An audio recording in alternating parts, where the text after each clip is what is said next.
In part 1 of the story of Rajneeshpuram, I told you of Bhagwan Rajneesh's life and his move to the US to a sleepy little town in Oregon. I told you the story of his unprecedented town takeover and the all-out culture war he now found himself in the middle of. By the year 1987, the residents of Rajneeshpuram and Antelope were armed against each other and more dangerous than ever before. As this culture war would unfold, crimes would unfold too, making the plot more sinister and more macabre. So to hear this story unfold, welcome back to part 2 of Bhagwan Rajneesh and his tiny little town, Rajneeshpuram.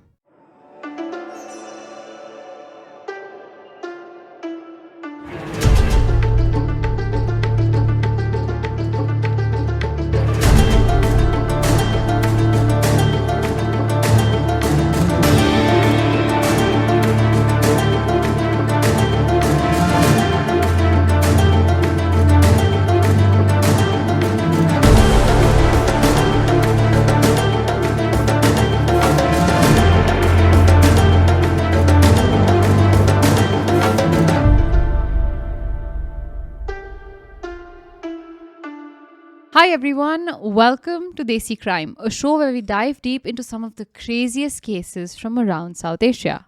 I'm your host Aishwarya. And I'm Aryan. And if you haven't heard part 1 before, click the link above, head over there right now, and then come back here for a fuller insight into the life and story of Bhagwan Rajneesh and his Rajneeshis. What an absolute whirlwind What the a roller previous coaster. episode was. And Only gets crazier. I am still deeply attracted to Osho and his philosophy, so you haven't changed my mind. Fair enough. I would still be one of those red-clad Rajneeshis fighting against the hyper-individualistic people from Antelope.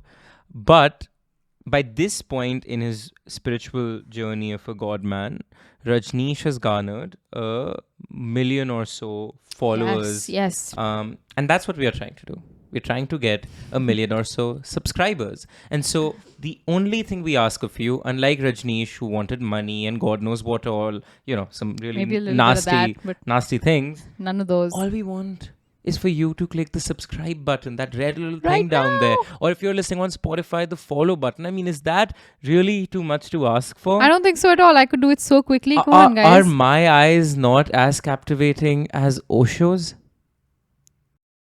Chapter 5. Gandhi Is Dead. So let's pick up where we left off. After the attack on the Rajneeshi Hotel in Oregon, the Rajneeshis were now armed. "I'm not Gandhi," Rajneesh used to say. He wasn't going to turn the other cheek. He was going to show the world all he got. The more guns the Rajneeshis were now carrying and the stronger their law enforcement became, the more everyone else across the state of Oregon sat on the edge of their seats, terrified of what was going to happen next.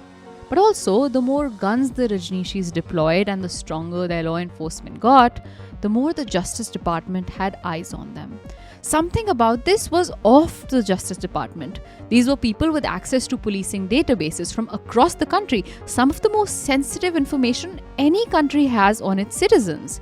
These people had access to weapons not allowed to common citizens. And the attorneys at the Justice Department soon realized that in Rajneeshpuram, possibly a fundamental US constitutional right was being violated: the separation of church and state. In Rajneeshpuram, the supposed public schools had children and teachers dressed in all red, something not allowed in any other public school across the US. In Rajneeshpuram, the police force, called the quote peace force, seemed clearly in service of Bhagwan Rajneesh and Maanand Sheela, not the people of the town. In fact, the fact that the police force was called the peace force is weird to me. It shows the tying together of the religious ideas and what is supposed to be a government body. Many also believed that the elections in Rajneeshpuram were also just for show, that Bhagwan and Sheela together decided on candidates, asked the voters to vote for those, and the voters followed out of utter devotion and brainwashing. By this point, a resident of Antelope had also realized that the Rajneeshis were throwing their committee documents and minutes of their meetings into local trash without shredding the pieces of paper. And so he started digging. collecting countless pieces of documents which further revealed the illegal activities of Rajneeshpuram. For example, in committee meeting documents, there were clear instructions for the Rajneeshpuram mail to be censored. All pieces of mail received by Rajneeshis was to be read by the post office clerks before it went out to them. This again was clearly in violation of federal law and the Fourth Amendment, which protects people from unreasonable searches by the government. Aishwarya, so America is a country that allows organizations freedom. Correct. So as an organization, I think you're allowed to do all of this for your members. Correct. Did the problem kick in when it's a government body? When they made themselves a town. Precisely. Right. So you have what's the group he's Tom Cruise and all are a part of? Oh, Scientology. Scientology, yeah. right?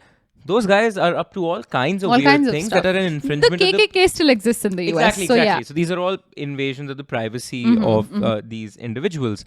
But again, there is no KKK town. Exactly. There is no KKK government body. There's no Scientology-puram. No. Right? And so therefore it's not directly... Precisely. So the problem was... They were an official their town. thirst for becoming a town and then taking Antelope as part of it. Yep. Sort of lends themselves to being open to constitutional... To all of these. And that's why it's so interesting. They're violating the amendment that protects people from unreasonable searches and seizures by the government. Because the Rajneeshpuram Council now forms a government body and a sort of government in the city. There were other documents in there that stated that the protection of the Bhagwan at all costs was the sole prerogative of the town. This is not true for any other town or city in the US, where the protection of a mayor or a senator is the sole prerogative of everyone, including law enforcement. Some other documents revealed weird details like a significant increase in arranged marriages within members of Rajneeshpuram, even though they had initially had unorthodox views on marriage.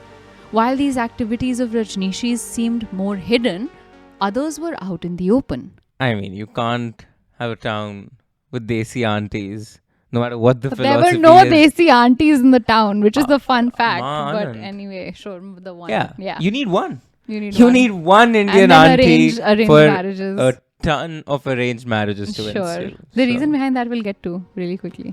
So things like the arranged marriage and all seemed very hidden, but like I said, there were other details of what was going on in Rajneeshpuram that were out in the open. For example, in an attempt to win seats in the county elections now, Ma and Sheila decided to bring in homeless people from across the US into Rajneeshpuram so that Rajneeshpuram's voting population increased. It's a beautiful place, and I may never leave here. Wild, coast to coast, everybody should come and have a good time. They brought in more than 6,000 homeless people and kept them coming till the old population of Rajneeshpuram was outnumbered by homeless people 2 to 1. I know the community's intention. They're going to take the election like a snap. Sure, the Rajneeshis gave them clothes, free health checkups, 2 beers a day, and their dignity back. Huh? 2 beers a day? That was allowed to everyone. Alcohol in beers moderation, 2 beers a day. Which the homeless people, everyone in Rajneeshpuram loved that. Why I would have joined this commune? If you hear what's coming next, I don't think. I mean, if you were homeless, you wouldn't have wanted to join the commune. Yeah, okay, fine. I think I have bigger problems than joining the commune if that was my situation. But 2 beers a day nonetheless. I guess so. So sure, they gave them all of these things, but when the county retaliated and refused to let the homeless people vote, and the homeless people got angry and out of control and began destroying property and hitting people, Ma and Sheila had the thousands of homeless people sedated by mixing in a sedative called haloperidol in their beer without letting them know, and then got them all removed off the city land. Fine, the beers weren't as enticing as I thought I'm initially. glad he has some standards. When these sedated homeless people were dropped off at random locations across the US and common people saw it happen and asked the Rajneeshis what they were doing, the Rajneeshis pointed automatic weapons at them, scaring them away. The Rajneeshis were now creating a law and order problem by effectively dumping these angry, poor, mentally troubled men on the streets in numbers of hundreds, making people so scared that mayors were making towns lock their doors all day. Now, this drug given to the homeless was not only a sedative but also an antipsychotic used to manage schizophrenia. What impact the drug had on the thousands of homeless people who were shipped off, nobody knows. Chapter 6 Gilded Gods. From all accounts, Ma Anand Sheela had a thirst for power, and from all accounts, the power was beginning to corrupt her.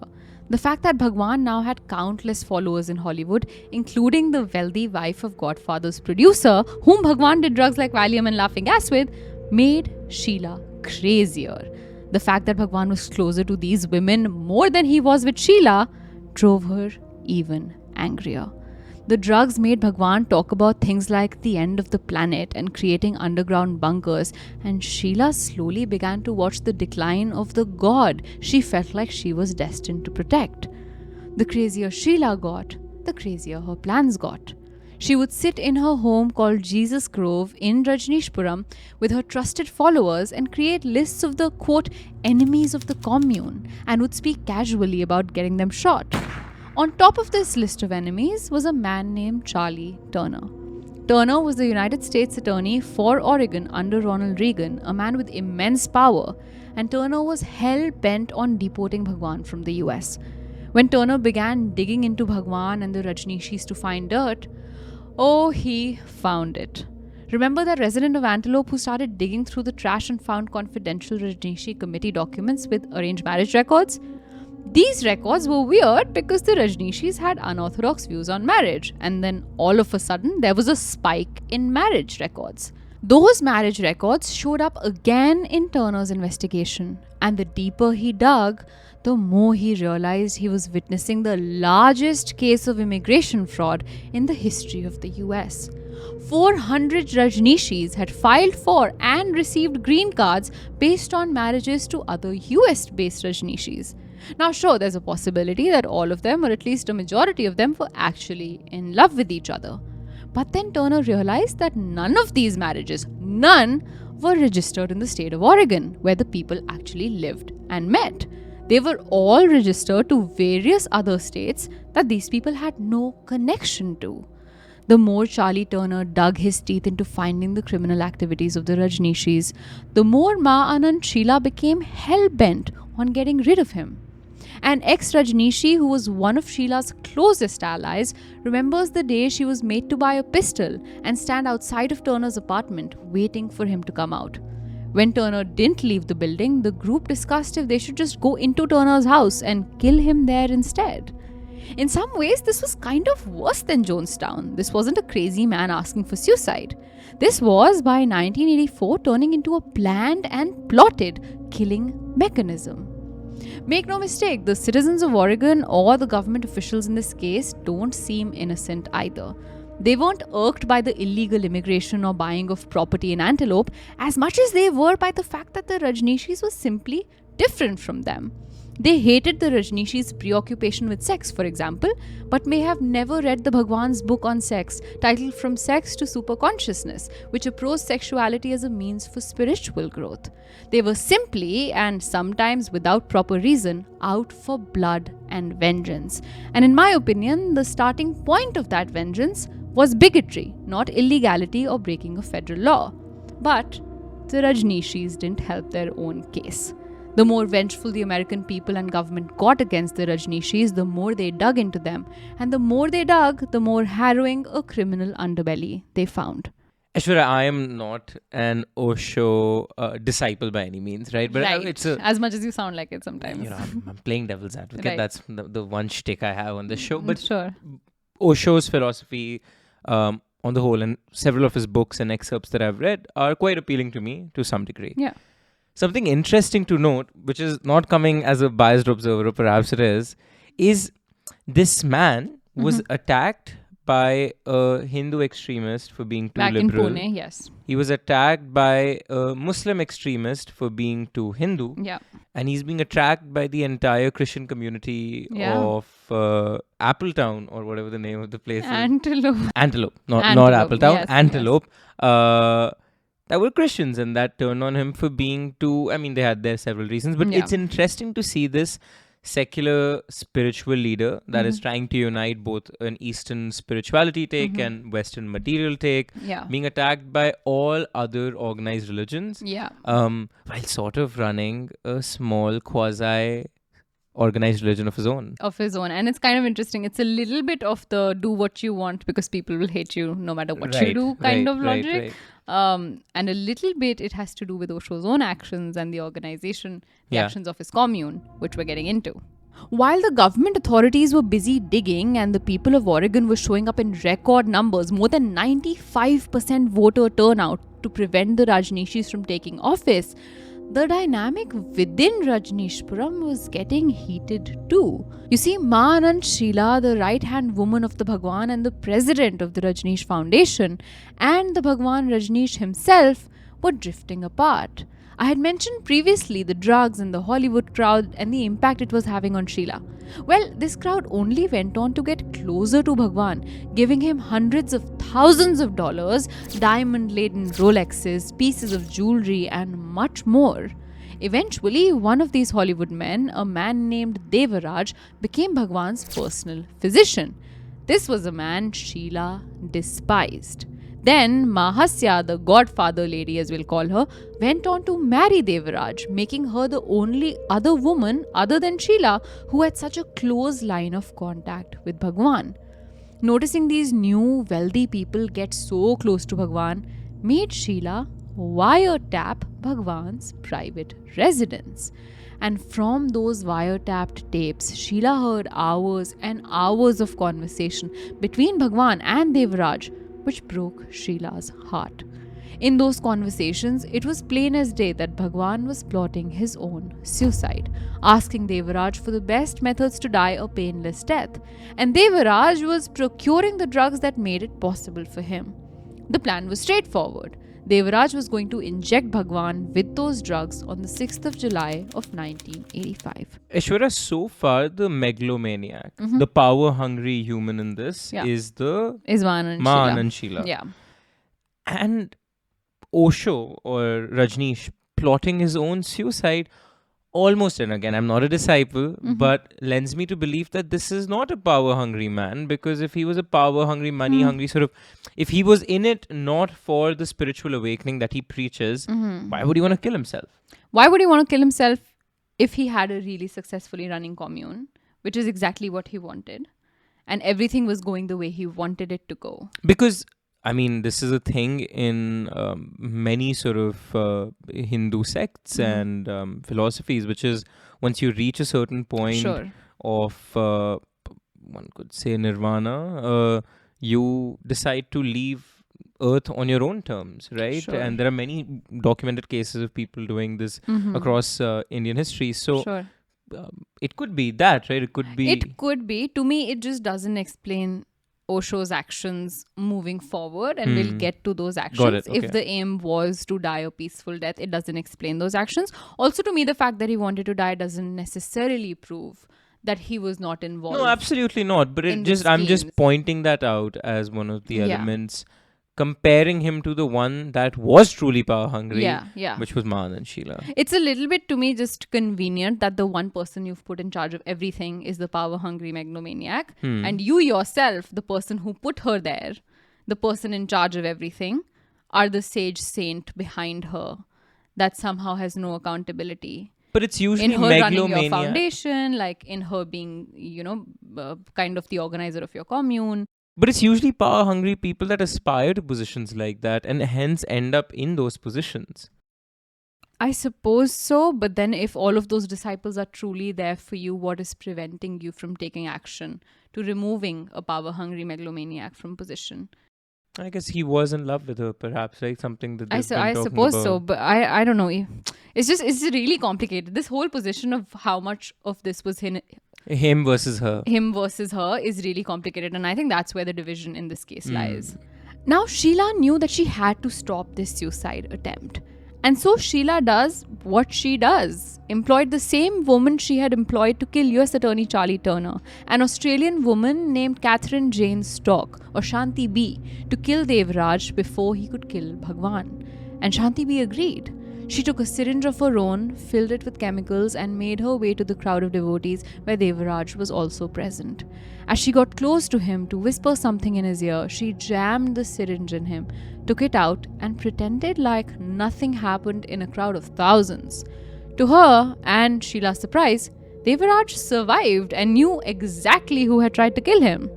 To this day, Sheila denies ever trying to kill anyone, but people like Shanti B, who she deployed to help her, have come forward to tell the tale of her direct involvement in multiple assassination attempts, one of a presidential appointee, all for the sake of Bhagwan. I'd already been with Bhagwan for 9 years when I tried to kill his doctor. Why? I thought his doctor was going to kill him. And I wanted to save Bhagwan because I felt Bhagwan was the savior of the world. When this murder attempt on Devaraj failed, Sheila knew her time at the commune was up. The very next day, on September 13th, 1985, she, along with Shanti B and 24 other followers who had switched their loyalty from Bhagwan to Sheila, left with her and fled to Germany. While this group sought refuge in Germany and Rajneeshpuram wondered why Bhagwan's most prized personal secretary had just up and left overnight, Bhagwan Rajneesh held a press conference and spoke to the public for the very first time in 4 years. He spoke not once, not twice, but multiple times to different reporters from different news channels, and it was his speaking that led to his ultimate downfall. Chapter 7: The Hate Affair. When Bhagwan spoke, what left his mouth shocked the world. He had now publicly turned on his most ferocious ally, putting all the blame on her, claiming he had not the slightest idea what was going on under his nose in the city built around him. Sheila has not betrayed me. She has betrayed herself. She has fallen in her own eyes. And she will live with all the crimes heavy on her heart for her whole life. She has been committing crimes. The commune cannot be grateful for those crimes. She did not prove to be a woman. She proved to be a perfect bitch. He talked about how Sheila wanted one of the Rajneeshpuram pilots to take bombs in an airplane and crash into the Wasco County office, the same county to which both Antelope and Rajneeshpuram belonged. He talked about how she's stolen $43 million of the Rajneesh Foundation money. He talked about how a fire that had broken out in the Wasco County office a short while ago was also orchestrated by her. He talked about the wiretapping of his home and the attempted killing of his personal physician Devaraj. He spoke of how Interpol should be put behind her and how she should be brought back in chains. He publicly called her a total bitch, a woman who was jealous because he hadn't made love to her, a woman who was high on drugs who was going to either kill herself or rot in prison for the rest of her life, a woman with whom his love affair had now turned into a hate affair. Hell, he even went on to say he never wanted to be seen as a god and that the religious aspects of his beliefs were all made up by Sheila too. And so in a bold move, Rajneesh told everyone to get rid of all symbolisms that made Rajneeshism a religion. No all red clothes anymore, no Rudraksh malas, no photos of him in pendants, none of that. But when Bhagwan talked, Sheila talked about him right back, telling the media that Bhagwan wanted nothing to do with spirituality. All he cared about, she said, was using people. She admitted on national television that she knew she was presiding over an empire that was essentially a huge scam. Would you like to have a look at what she has to say to you? I know her mind. Bhagwan, it's time that you let people know who you are, the way I have come to know you, which is that on one hand you're a genius and a beautiful man, and on the other hand, you really exploit people by using their human frailty and emotions. She is drugged. She is on hard drugs. Now, the more Bhagwan Rajneesh talked and the more Sheila talked, the more reasons they gave the FBI to walk straight into Rajneeshpuram with warrants for an investigation. Because all of the crimes he was now talking about, like burning the Wasco County office, or planning to crash a plane into it, or conspiring to kill US Attorney Charlie Turner, fell squarely within the jurisdiction of the FBI. When the FBI task force first arrived in Rajneeshpuram, one of the first sights they saw was two Rajneeshis having sex on a public bridge. Inside it was nothing like they had ever seen before. But again, the more they saw, the more mind-blowing it got. They stayed in Rajneeshpuram for 2 months, being granted access to all buildings, tape recordings and documents within the commune. From those tape recordings, more than 10,000 tape recordings recovered from a tunnel under Sheila's home, the FBI very quickly realized that not just Bhagwan's home, but every single telephone in the city of Rajneeshpuram was being wiretapped at every given point in time. Everyone who ever came into Rajneeshpuram and stayed at the local hotel or used the local phone or used the street phone was being spied on. Everyone living in Rajneeshpuram was being spied on. Countless spy devices were found in every single building in Rajneeshpuram, quickly making this not only the largest case of immigration fraud in US history, but also the largest case of wiretapping in US history. The number of wiretapped audio tapes was so high that one person would have to listen for 8 hours every day for 2 whole years to get through them.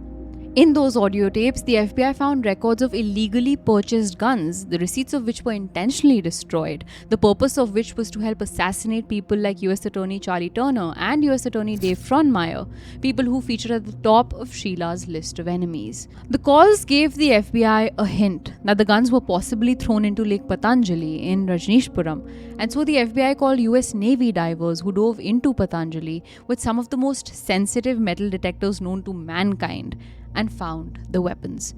They found lists in the documents given to them with titles like Hit List or 5 Easy Pieces, which had names like Charlie Turner on them. They found records showing that the Rajneeshis had been spying on these officials for months on end and harassing them by leaving dead animals outside of their homes for their kids to find before they decided to try and assassinate them. I mean, clearly, the wife of Godfather's producer was Rajneeshi. Yeah, she was. You haven't seen The Godfather? No, I have seen The Godfather. The horse scene. I mean, this is That's exactly actually crazy. Yeah. The fact that...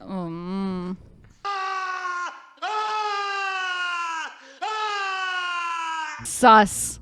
Then there were documents and conversations relating to the drugs used to sedate the homeless people and kill Devaraj. Those drugs were being produced in the Rajneesh Medical Corporation, the head of which was a former nurse named Ma Anand Puja. She was the one who allegedly poured the beer for the thousands of homeless people to kick them out of Rajneeshpuram. Other documents say she used drugs, with the go-ahead of Man and Sheila, to regulate the behavior of all Rajneeshis, sedating people or making them sick if they were creating problems for the commune. The drugs to kill Devaraj also came from the same channels and the same people. When the FBI realized this, they asked the residents of Rajneeshpuram if they had ever remembered feeling like they were drugged, when one woman named Sunny came forward. She told the tale of how, one afternoon, after drinking a cup of tea, she fainted and was taken to the hospital, only to wake up many days later.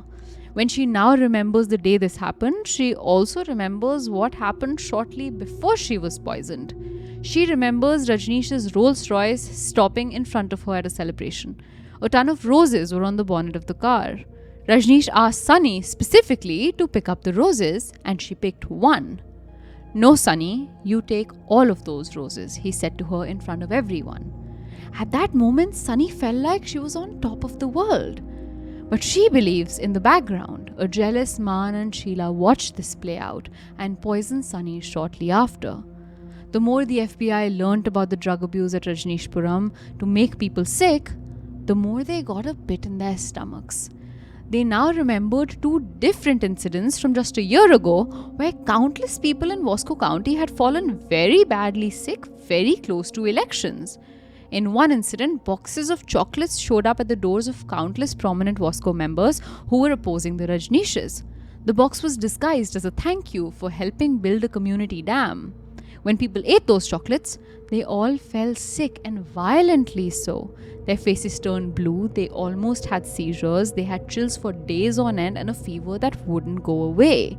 There were a few who almost lost their lives as a consequence. A second incident happened when countless people who ate at restaurants across a town called Dallas in Oregon ended up contracting salmonella poisoning.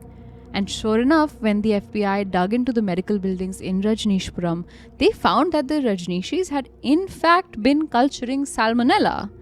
The FBI now believed that the Rajneeshis sprinkled the salmonella bacteria on buffets around town as a test run to see if they could get enough people sick before an election and then use their votes to win more seats. Rumors around Wasco County even stated that the Rajneeshis had somehow learnt that beavers were a source of infection and bacteria, and so then tried to introduce beavers to the open water supply of the county. When the beavers wouldn't fit into the water tank through the small opening, the rumor alleged that the Rajneeshis killed the beavers, blended them in blenders, and dumped the blended beaver juice into the water supply instead. Not very loving. Not very spiritually enlightened. And No. I mean, definitely the beavers weren't getting the love and respect. The socialism, that was promised. Yeah. Yeah. With the salmonella case now squarely traced back to the Rajneeshis had now become the cause of the largest immigration fraud scheme, the largest wiretapping scheme, and the largest biochemical attack scheme in the history of the US. Now, it was all well and good that Bhagwan Rajneesh had led the FBI into Rajneeshpuram and given them access to all of this information, but none of this made the FBI trust him anymore. He needed to explain how he could be the leader of this commune and this city and yet know nothing about so much criminal activity going down in it. This is when the FBI tried to find witnesses within the commune who could come forward to say that they knew of Bhagwan's involvement in the crimes. Which is when one man came forward. Chapter 8. Mayor Mole. The former mayor of Rajneeshpuram, a man who held one of the highest positions of power in the commune and witnessed firsthand the planning for almost all of the crimes that went down in the city, a man who had shortly left after Sheila left, came forward. This man, David Berry Knapp, or Krishna Deva as he used to call himself, now made a deal with the FBI in exchange for immunity.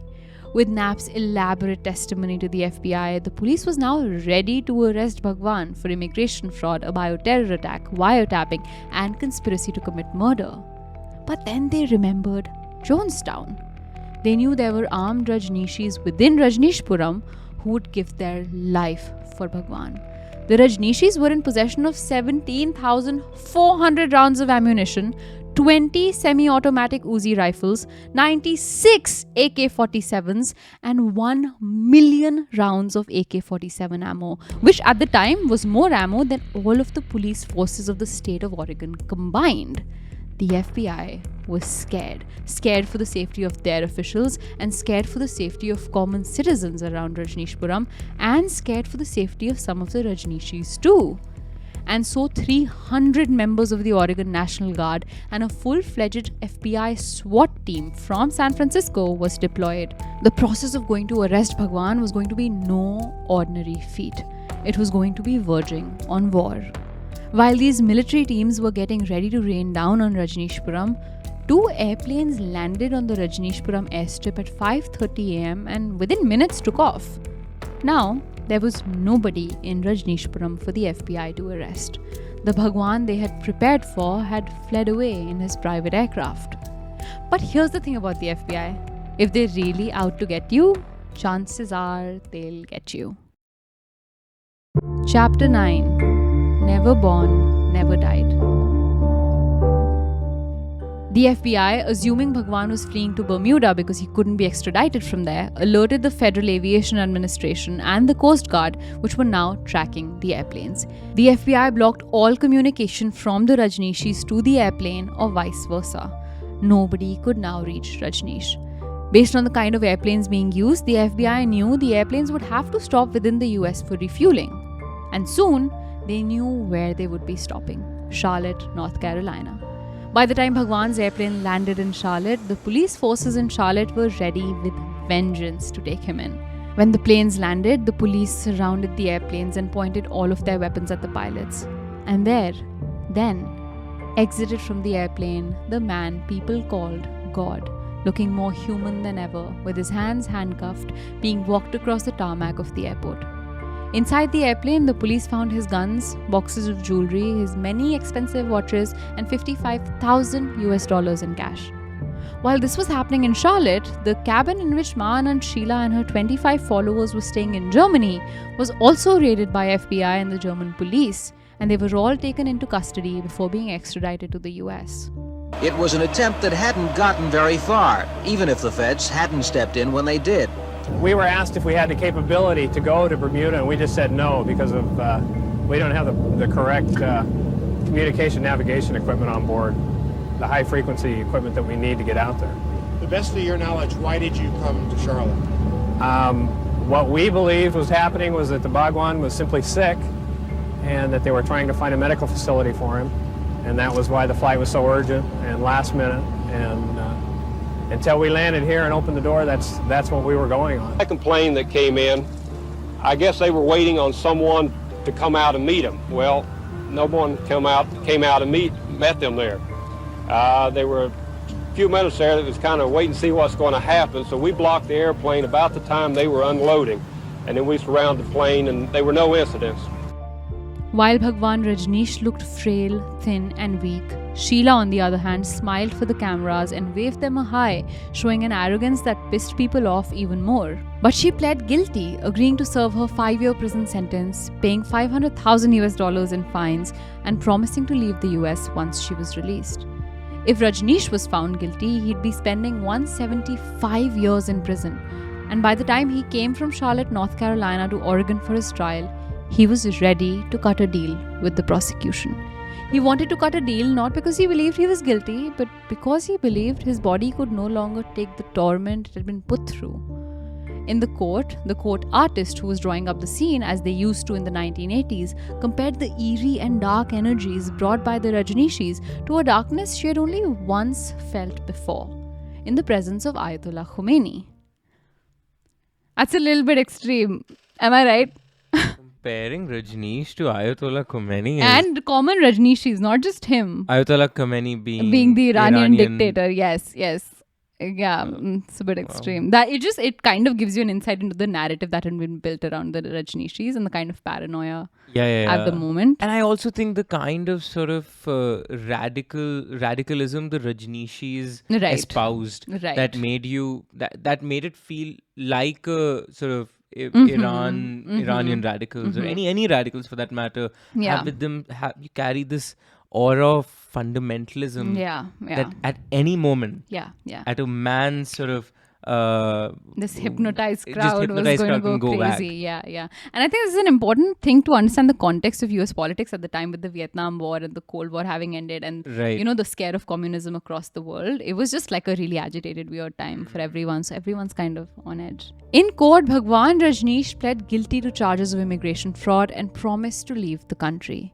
And with that, both parties got what they wanted. The US was getting rid of Bhagwan Rajneesh for good, and Bhagwan Rajneesh was saving his now old and frail body from a brutal life behind prison in a country where people viewed him as the Antichrist. The night of his verdict, Rajneesh flew away with 12 followers to India, and shortly after his departure, the town of Rajneeshpuram started to empty out, one person at a time. The town of Rajneesh became Antelope again as old residents celebrated the sea of red that had arrived 5 years ago now, vanished out of their town. But in a heartwarming move for the Rajneeshis, many of Bhagwan's followers now moved back to India to be with him, including people like Hasya, the Godfather lady, and Devaraj, his physician who was almost killed. It was at this point in 1989 in India, after the court trials and after having left the US, that Bhagwan said he no longer wanted to be called Bhagwan. That is when, in the last year of his life, the name Osho was bestowed on him, meaning teacher in Japanese. Just a few months after he rid himself of the name Bhagwan, in January of 1990, Osho experienced perhaps the most human experience of all, death. "I leave you my dream," he said as he peacefully passed away. It has been always a great moment in the lives of disciples when the Master leaves the body. And it is possible because the Master can know when he is going to leave the body. Now that he is leaving, he would like to give you his last gift. As he opens his wings towards the other world, you will feel the breeze, which is incomparable. There is nothing in life to which it can be compared. It is sheer joy, so pure that even to have a little taste of it is enough to transform your whole life. Even though Osho was now gone, his 10 commandments lived on among the hearts of his followers. Never obey anyone's command unless it's coming from within you. There is no God other than life itself. Truth is within you. Do not search for it elsewhere. Love is prayer. To become a nothingness is the door to truth. Nothingness itself is the means, the goal and attainment. Life is now and here. Live wakefully. Do not swim. Float. Die each moment so that you can be new each moment. Do not search. That which is. Stop and see. Those were his 10 commandments. His ashes now rest in his Pune ashram with the text on them that reads, "Never born, never died, only visited this planet Earth between December 11, 1931 and January 19, 1990. While some believe he died of natural causes, even though he was only 58, others to this date believe that Osho was poisoned with thallium the entire time he was kept in US jails, which explained his rapid health decline once he was out of jail. The fact that he was poisoned was something Osho and countless other analysts have come to ardently believe. In a sermon shortly before his death, he said, "I was taken from one jail to another in 12 days. I passed through 6 jails covering the whole of America.